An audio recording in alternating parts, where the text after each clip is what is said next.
भगवती शरण दर्शक बंधु 12 अधिपति चंद्र महाग्रह को नमन कर जाना आज राशिफल विषय रे सर्वप्रथम जाना आज राशि नक्षत्र तथा पंचांग विषय रे। आज श्रावण मास शुक्ल पक्ष इंग्राजी तारीख अगस्ट मास 5 तारीख 2024 मसीहा सोमवार। आज प्रतिपदा तिथि अश्लेषा नक्षत्र कर्कट चंद्र व्यतिपात जोग पवकरण संध्या 6 घंटा 4 मिनिट पर बालवकरण भोग हेब।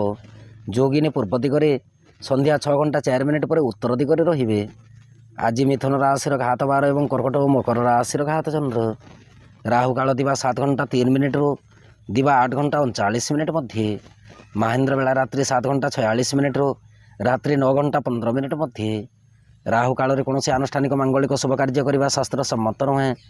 एणुक महेंद्र बेलाटी सर्वोत्तम, कारण महेंद्र बेलाटी श्रीहरि विष्णु को अति प्रिय बोली शास्त्र मार्गदर्शन करें।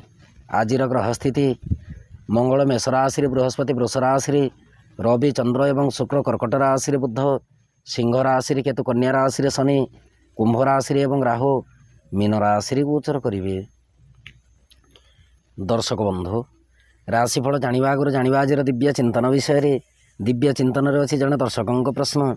दर्शक जनक प्रश्न रखिंट बृहस्पति जदि जन्मजातक पंचमाधिपति होइकी स्वगृही अवस्था रही था ताहेले संतान पक्ष शुभ ना अशुभ होता है।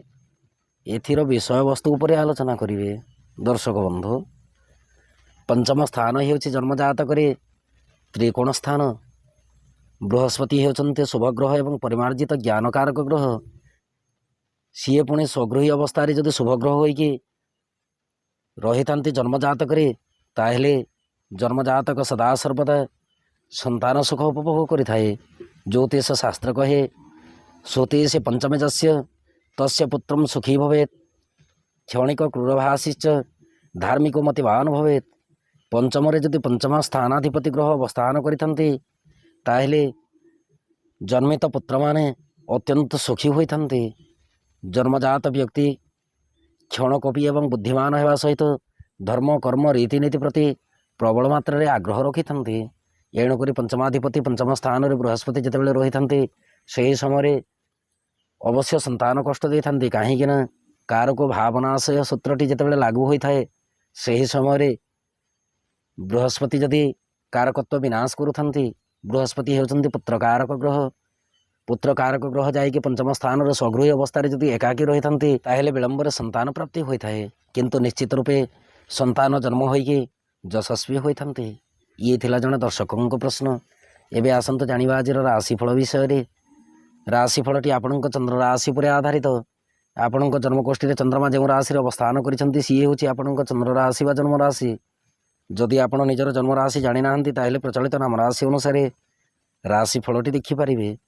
चंद्रमा आज बुध नक्षत्र कर्कट राशि रवि और चंद्रमा आज कर्कट राशि स्वगृही अवस्था रवि और शुक्र सह गोचर करेंगे। फल मेष राशि ठार मीन राशि पर्यंत द्वादश राशि उपरे चंद्रमा क्यों प्रकार प्रभाव रुक्त विषय वस्तु उपर परिचित होगा। काल पुरुष चक्र प्रथम राशि मेष राशि। मेष राशि व्यक्ति विशेषों दिन चंद्रमा राशि ठार चतुर्थ स्थान गोचर करेंगे। फल कार्य क्षेत्र और व्यवसाय अल्प मात्रा कलहर वातावरण रही पारे। सरकारी बेसरकारी कर्म को लेकिन तरतर निष्पत्ति नियंत्रण है। भू संबंधी कार्यकलाप को लेकिन वाद विवाद रहा सहित दिनटी मातृपीड़ार सूचना अच्छी। दाम्पत्य और प्रेम संपर्क अति उत्तम रहिबो। आर्थिक दृष्टिकोण देखा गले अल्प मात्रा अर्थ समस्या रही पारे। स्वास्थ्य शरीर प्रति ध्यान रखंतु। विशेषकर दिनचर्या और खाद्यपेय प्रति जत्नशील रहंतु। यात्रापाई दिनटी अति उत्तम अटे। विद्यार्थी और महिला कार्य क्षेत्र में विरक्ति भाव प्रकाश करेंगे।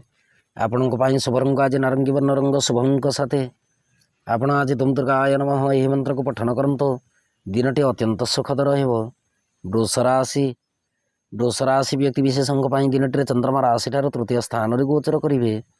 फल कार्य क्षेत्र और व्यवसाय अशांतिर वातावरण रही पारे। सरकारी बेसरकारी कर्म को लेकिन कार्य सिद्धिर सूचना अच्छी। आईन अदालत कर्म जदि किछि थाए दिनटी न्यायटी आपण को प्राप्ति हो। दाम्पत्य और प्रेम संपर्क सदृढ़ रखंतु। प्रेम संपर्क को लेकिन मानसिक दुर्बलता भाव रही पारे। आर्थिक दृष्टिकोण देखा गले आर्थिक स्थिति विशेष सुखदायक नुहे। स्वास्थ्य शरीर प्रति प्रबल मात्रा ध्यान रखंतु। यात्रापाई दिनटी मध्यम फलदायक। विद्यार्थी और महिला मान कार्य क्षेत्र में अत्यंत खुशी अनुभव करेंगे। आपण शुभ रंग आज घृतवर्ण रंग शुभ अंक 4। आपण आज असहाय व्यक्ति को साहाय्य हूँ। दिनटी अत्यंत सुखद रहिबो। मिथुन राशि व्यक्ति विशेषों दिनटी चंद्रमा राशि ठारू द्वितीय स्थान में गोचर करेंगे। फल कार्य क्षेत्र और व्यवसाय विलंबर कार्य सिद्धिर सूचना अच्छी। सरकारी बेसरकारी कर्म को लेकिन अत्यंत खुशी अनुभव करेंगे। दाम्पत्य और प्रेम संपर्क सुखद रहिबो। दिनटी बाक्शुद्धि नितांत दरकार। आर्थिक स्थिति सबल रहा सहित स्वास्थ्य शरीर अति उत्तम अटे। यात्रापाई दिनटी आपण पक्षरे जीव। विद्यार्थी और महिला मान कार्य क्षेत्र में अन्य उपर निर्भरशील रे। आपण शुभ रंग आज घन नील रंग शुभ अंक 6। आपण आज ओंकार मंत्र को उच्चारण करंतु। दिनटी अमृत तुल्य हेबो। कर्कट राशि व्यक्ति विशेषों दिनटी चंद्रमा राशि गोचर करेंगे। फल कार्य क्षेत्र और व्यवसाय चिंता शून्य अवस्था कर्म संपादन हेबो। मिलित व्यवसाय को लेकिन उन्नतिर मार्गदर्शन करेंगे। सरकारी बेसरकारी कर्म को लेकिन उपरिस्थ कर्मचारी परामर्श अनुसार कर्म निर्वाह करंतु। दाम्पत्य और प्रेम संपर्क मध्यम उत्तम रहिबो। आर्थिक स्थिति विशेष सुखदायक नुहे। वाद विवाद तथा न्याय निष्पत्ति कर्म में योगदान रखंतु नाही। स्वास्थ्य शरीर प्रति ध्यान रखंतु। यात्रापाई दिनटी मध्यम फलदायक। विद्यार्थी और महिला मान कार्य क्षेत्र में आशातीत फल प्राप्ति करेंगे। आपण शुभ रंग आज धवलवर्ण रंग शुभ अंक 3। आपण आज देवी मंदिर में घृतदीप अर्पण करंतु। दिनटी अत्यंत सुखद रहिबो। सिंह राशि व्यक्ति विशेषों दिनटी चंद्रमा राशि ठारू द्वादश स्थान में गोचर करेंगे। फल कार्य क्षेत्र और व्यवसाय अस्थिरचित रहीपे। सरकारी बेसरकारी कर्म को लेकिन प्रतारण भावना जात हेबो।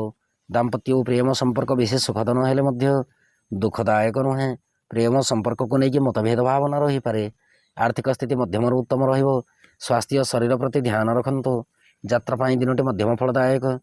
विद्यार्थी और महिला मान कार्य क्षेत्र में कर्म विमुख हेबे। आपण शुभ रंग आज केशरवर्ण रंग शुभ अंक 1। आपण आज राम रक्षा स्तोत्र पाठ करंतु। दिनटी अत्यंत सुखद रहिबो। कन्या राशि व्यक्ति विशेषों दिनटी चंद्रमा राशि ठारू एकादश स्थान में गोचर करेंगे।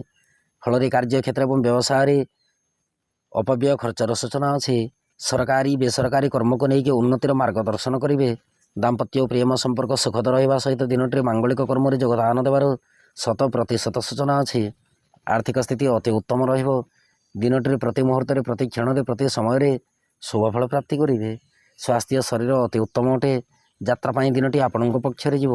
विद्यार्थी और महिला मान कार्य क्षेत्र में आशातीत फल प्राप्ति अल्प मात्रा विलंब जो लक्ष्य करेंगे। आपण शुभ रंग आज घृतवर्ण रंग शुभ अंक 9। आपण आज दुर्गानाक्षरी मंत्र पठन करंतु। दिनटी अत्यंत सुखद रहिबो। तुला राशि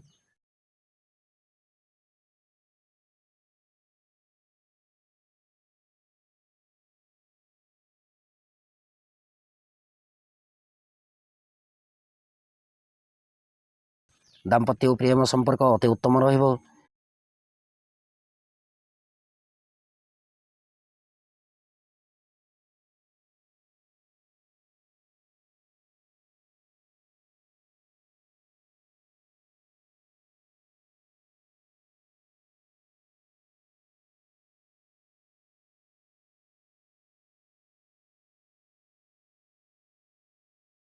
बिछा राशि व्यक्ति विशेषों दिनटी चंद्रमा राशि ठारू नवम स्थान में गोचर करेंगे।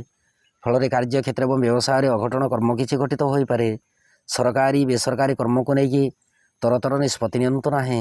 दाम्पत्य और प्रेम संपर्क मध्यम उत्तम रहिबो। आर्थिक स्थिति अति उत्तम अटे। दिनटी धर्म कर्म रीतिनीति प्रति प्रबल मात्रा आग्रह जात हेबो। स्वास्थ्य शरीर सुखद रहा सहित यात्रापाई दिनटी अति उत्तम अटे। विद्यार्थी और महिला मान कार्य क्षेत्र में विलंबर कार्य सिद्धिर सूचना लक्ष्य करेंगे। आपण शुभ रंग आज पीतवर्ण रंग शुभ अंक 5। आपण आज शीतकुंचिका मंत्र पठन करंतु। दिनटी अत्यंत सुखद रहिबो। धनुराशि व्यक्ति विशेषों दिनटी चंद्रमा राशि ठारू अष्टम स्थान में गोचर करेंगे। फल कार्य क्षेत्र और व्यवसाय आकस्मिक धनक्षयर सूचना अच्छी। सरकारी बेसरकारी कर्म को लेकिन मन भितर उदासीनता भाव रहीपे। दाम्पत्य और प्रेम संपर्क मध्यम उत्तम रहिबो। चतुष्पद जानवाहन एवं चतुष्पद जीवजंतु प्रति सतर्क रुहतु। आर्थिक दृष्टिकोण देखा गले आर्थिक स्थिति दुर्बल रहीपे। स्वास्थ्य शरीर मध्यम उत्तम रहिबो। दिनटी मन भितर मानसिक दुश्चिंता रहिबार सूचना जनाए। यात्रापाई दिनटी मध्यम फलदायक। विद्यार्थी और महिला मान कार्य क्षेत्र में ଅନ୍ୟର ମାଧ୍ୟମରେ କର୍ମ ସମ୍ପାଦନ କରିବେ। ଆପଣଙ୍କ ପାଇଁ ଶୁଭ ରଙ୍ଗ ଆଜି କେଶର ବର୍ଣ୍ଣ ରଙ୍ଗ, ଶୁଭ ଅଙ୍କ 8। ଆପଣ ଆଜି ପିତାମାତାଙ୍କ ଠାରୁ ଆଶୀର୍ବାଦ ଗ୍ରହଣ କରନ୍ତୁ। ଦିନଟି ଅତ୍ୟନ୍ତ ସୁଖଦ ରହିବ। ମକର ରାଶି। ମକର ରାଶି ବ୍ୟକ୍ତିବିଶେଷଙ୍କ ପାଇଁ ଦିନଟିରେ ଚନ୍ଦ୍ରମା ରାଶିଠାରୁ ସପ୍ତମ ସ୍ଥାନରେ ଗୋଚର କରିବେ। ଫଳରେ କାର୍ଯ୍ୟକ୍ଷେତ୍ର ଏବଂ ବ୍ୟବସାୟରେ ଅର୍ଥହାନିର ସୂଚନା ଅଛି। ସରକାରୀ ବେସରକାରୀ କର୍ମକୁ ନେଇକି ଚିନ୍ତିତ ରହିପାରନ୍ତି। ଦାମ୍ପତ୍ୟ ଓ ପ୍ରେମ ସମ୍ପର୍କ ମଧ୍ୟମରୁ ଉତ୍ତମ ରହିବ। ଆର୍ଥିକ ସ୍ଥିତି ବିଶେଷ ସୁଖଦାୟକ ନୁହେଁ। ସ୍ୱାସ୍ଥ୍ୟ ଶରୀର ପ୍ରତି ଧ୍ୟାନ ରଖନ୍ତୁ। ଯାତ୍ରା ପାଇଁ ଦିନଟି ମଧ୍ୟମ ଫଳଦାୟକ। ବିଦ୍ୟାର୍ଥୀ ଓ ମହିଳାମାନେ କାର୍ଯ୍ୟକ୍ଷେତ୍ରରେ ଅନ୍ୟ ଉପରେ ନିର୍ଭର କରିକି କର୍ମ ସମ୍ପାଦନ କରିବେ। ଆପଣଙ୍କ ପାଇଁ ଶୁଭ ରଙ୍ଗ ଆଜି ବାଇଗଣୀ ରଙ୍ଗ, ଶୁଭ ଅଙ୍କ 3। ଆପଣ ଆଜି ଶିବ ପଞ୍ଚାକ୍ଷର ମନ୍ତ୍ର ପଠନ କରନ୍ତୁ। ଦିନଟି ଅତ୍ୟନ୍ତ ସୁଖଦ ରହିବ। କୁମ୍ଭ ରାଶି।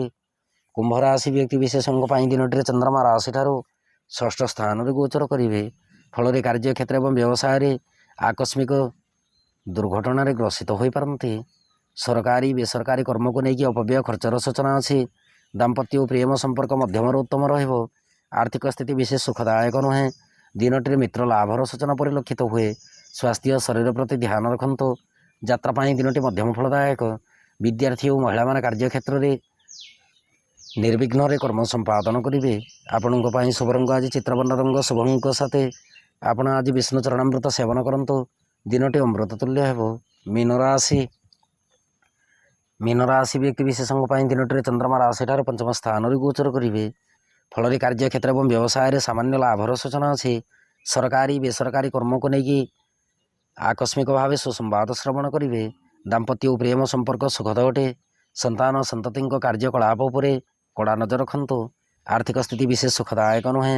ସହଧର୍ମିଣୀଙ୍କ ପରାମର୍ଶ ଅନୁସାରେ ଗୃହ କାର୍ଯ୍ୟ ସମ୍ପାଦନ କରନ୍ତୁ। ସ୍ୱାସ୍ଥ୍ୟ ଶରୀର ମଧ୍ୟମରୁ ଉତ୍ତମ ରହିବ। ଯାତ୍ରା ପାଇଁ ଦିନଟି ମଧ୍ୟମ ଫଳଦାୟକ। ବିଦ୍ୟାର୍ଥୀ ଓ ମହିଳାମାନେ କାର୍ଯ୍ୟକ୍ଷେତ୍ରରେ କୃତିତ୍ୱ ଅର୍ଜନ କରିବେ। ଆପଣଙ୍କ ପାଇଁ ଶୁଭ ରଙ୍ଗ ଆଜି ନାରଙ୍ଗୀ ବର୍ଣ୍ଣ ରଙ୍ଗ, ଶୁଭ ଅଙ୍କ 2। ଆପଣ ଆଜି ଜଗନ୍ନାଥଙ୍କୁ ତୁଳସୀ ଅର୍ପଣ କରନ୍ତୁ। ଦିନଟି ଅମୃତ ତୁଲ୍ୟ ହେବ। ଦର୍ଶକ ବନ୍ଧୁ, ଇଏ ଥିଲା ମେଷ ରାଶି ଠାରୁ ମୀନ ରାଶି ପର୍ଯ୍ୟନ୍ତ ଦ୍ୱାଦଶ ରାଶିର ରାଶିଫଳ ଏବଂ ଆଜିର ଦିବ୍ୟ ଚିନ୍ତନ। ଏବେ ଅନୁମତି ଦିଅନ୍ତୁ। ନମଃ ଭଗବତୀ ଶରଣମ୍।